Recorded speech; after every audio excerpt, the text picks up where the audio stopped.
If I ask you which sin causes the most damage today, you'll probably think of something serious, something shocking, something that makes headlines. But what if the most dangerous sin today is the one no one calls sin anymore? What if it's the one we protect, justify, and even encourage? Welcome to the Sebcast, home of the #1 network for your life. Here we turn our beloved stories upside down, look at what history may have overlooked, and discover together how Jesus invites us into a bigger story right where we live, work, and play. What if selfishness isn't just a character flaw, but the center of almost everything that goes wrong? Jesus tells a story we rarely read as a warning against selfishness. It's the parable of the Pharisee and the tax collector. The Pharisee prays an impressive prayer. He thanks God that he's not like other people. He lives morally. He does the right things. But notice his whole prayer revolves around himself, my actions, my moral standards, my comparison with others.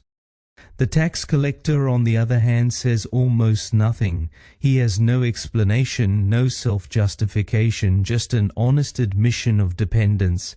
And Jesus says something shocking. The second one goes home justified, not because he was better, but because he wasn't at the center. Selfishness is treacherous because it rarely looks evil. It seems like self-protection, self-care, self-preservation. It says, I have to look after myself. I can't afford to say no. I deserve it. And slowly the center of your life shifts, not to rebellion, but to your own needs. Paul calls selfishness sin because he understands what it does.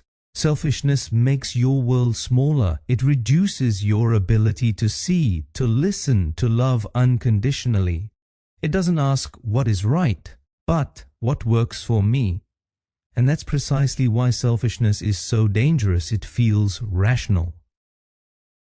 Here's the irony. Selfishness promises self-preservation, but it leads to self-loss. The more you revolve around yourself, the less you know yourself.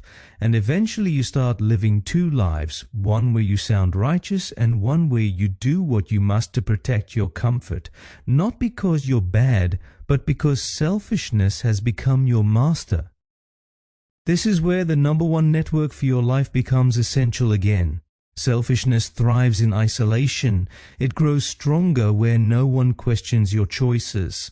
But in a network where people live together, make decisions together, and may ask questions, selfishness loses its power. Not through shame, but through light.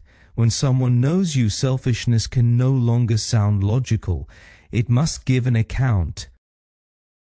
Jesus' invitation is radically simple. Whoever wants to follow me must deny himself. Not because Jesus wants to erase you, but because selfishness has already started erasing you. Jesus' way is not self-hate, it is self-redemption. The question is not whether you are selfish. We all are. The question is who stands at the center when you make choices, because selfishness is an acceptable sin until it starts shaping your life, and the life Jesus offers only begins when you stop centering yourself and learn to be free again. Come walk with us this year at South Ward. Don't isolate and go through another apathetic year. Before long, you'll start living completely without God. Maybe this year is your last chance before you fall completely off the edge. Come join and show up and protect your soul with us. Until tomorrow, take care.